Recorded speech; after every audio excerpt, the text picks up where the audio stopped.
자, 먼저 근대 이전의 사회복지법 역사를 살펴보겠습니다. 자, 근대 이전을 하니까 아주 먼 옛날로 들어왔습니다. 삼국시대, 고구려 백제 신라, 이 삼국시대를 한번 보겠습니다. 삼국시대에도 무슨 사회복지법이 있겠냐마는 이렇게 보시면 있습니다. 진대법이라고 해서 고구려 고국천왕 때 춘궁기라고 합니다. 이걸 조금 더 쉽게 얘기하면 보릿고개를 하는데 뭐 요즘은 보릿고개라는 말을 잘 모르시죠. 혹시 수업을 들으시는 좀 연세가 있으신 분들은 아마 다 아실 거예요. 3, 4월에 어떤 이 식량의 부족함이 이때 춘궁기라고 합니다. 이때 관곡을 평민에게 가구원의 술에 따라서 필요한 양은 무이자로 대여한 제도다. 그러니까 관곡이라는 거는 관아에 국가가 관리하는 어떤 곡식 창고에서 이 시기에 평민들에게 무이자로, 그냥 준 것도 아니네요. 무이자로 대여한 제도가 진대법입니다. 자, 그래서 빌려줬기 때문에 다시 걷어들여야 되겠죠. 그 시기가 추수기인 10월에 반납하게 한 제도가 진대법이다. 자, 이런 내용들이 사회복지법의 어떤 과거 전통, 우리 삼국시대에 자리하고 있는 내용이다. 자, 창제라는 게 있습니다. 삼국시대 공통의 구제 제도이면서 부락별로, 그러니까 부락이라는 건 마을 있죠. 마을별로 곡창을 설치해서, 곡식을 넣은 창고입니다. 곡창을 설치해서 질병이나 풍수해, 전란, 전쟁이죠. 전쟁 시에 양곡을 방출하는 제도가 창제. 이런 내용들이 사회복지법의 과거 삼국시대부터 있었다.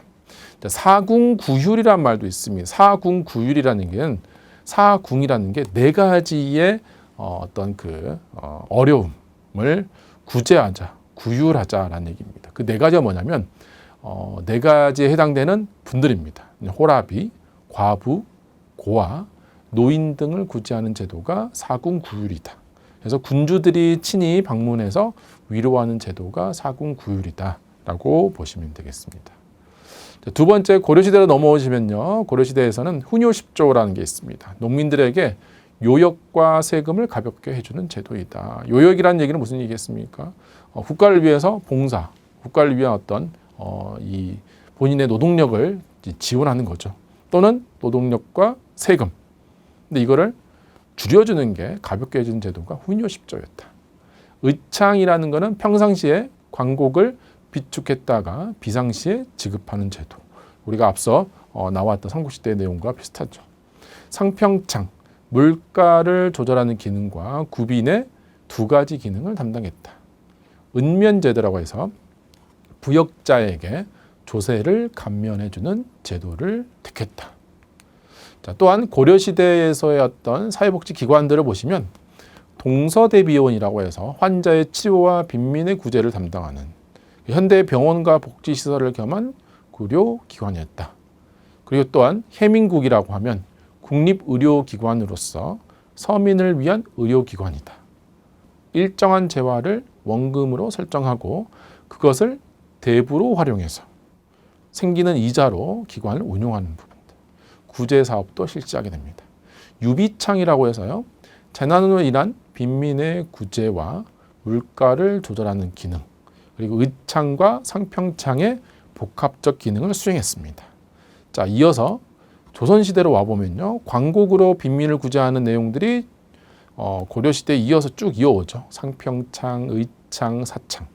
노인복지 사업들이 이제 또 이어집니다. 기로소라고 해서 일종의 경로당이라고 할 수 있는데 태조 3년에 70세 이상을 대상으로 했다는 기록들이 있습니다. 양로원의 개념이 세종 8년에 실시하게 됩니다. 의료제도를 보시면 동서대비원, 해민국 등이 조선시대에 이어지게 됩니다.